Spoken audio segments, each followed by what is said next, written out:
बहरा टिड्डा। एक बार एक वैज्ञानिक ने एक टिड्डे को पकड़ा और उसे अपनी आवाज़ पर छलांग लगाना सिखाया। वैज्ञानिक टिड्डे से कहता, कूदो। सुनते ही टिड्डा उसकी आवाज़ जोर से छलांग लगा देता। अब वो वैज्ञानिक था तो प्रयोग करना बनता ही था। उन्होंने टिड्डे की छलांग पर प्रयोग किया। वैज्ञानिक ने उसकी एक टांग तोड़ दी और फिर बोला, कूदो। अब टिड्डे की छलांग की दूरी कम हो गई। वैज्ञानिक ने उसकी दूसरी टांग तोड़ दी और फिर बोला, कूदो। टिड्डे की छलांग और कम हो गई। अब तोड़ी गई उसकी तीसरी टांग। छलांग की दूरी और कम हो गई। एक एक करके बेचारे टिड्डे की सारी टांगें तोड़ दी गई। अब आखिरी टांग टूटने पर जब उससे कहा गया कूदो तो वह हिल भी नहीं पाया। अब वैज्ञानिक ने अपना निष्कर्ष अपनी डायरी में लिखा। जानते हो उसने क्या लिखा? जब टिड्डे की एक टांग तोड़ी गई तो वह थोड़ा बहरा हो गया। जब उसकी दूसरी टांग तोड़ी गई तो वो और बहरा हो गया।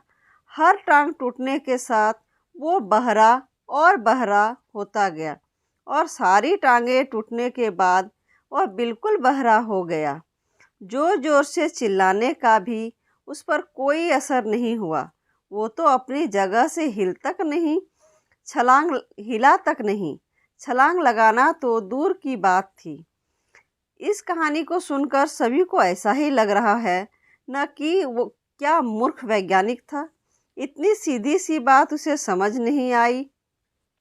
कुछ लोग ये भी समझ रहे होंगे कि ये तो किसी बच्चे को भी पता है कि टिड्डे की छलांग उसके टांग टूटने की वजह से कम होते जा रही थी, न कि वह बहरा हो गया था।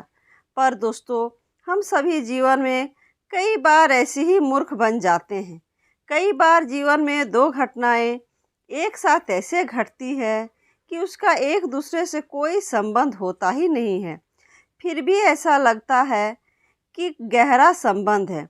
कभी कभी दिखता कुछ और है, हमें समझ कुछ और आता है और वास्तव में होता कुछ और है।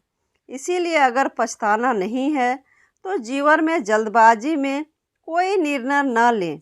हमेशा समझबूझ का इस्तेमाल करें, सावधानी बरतें, नतीजे सोच विचार कर ही निकालें।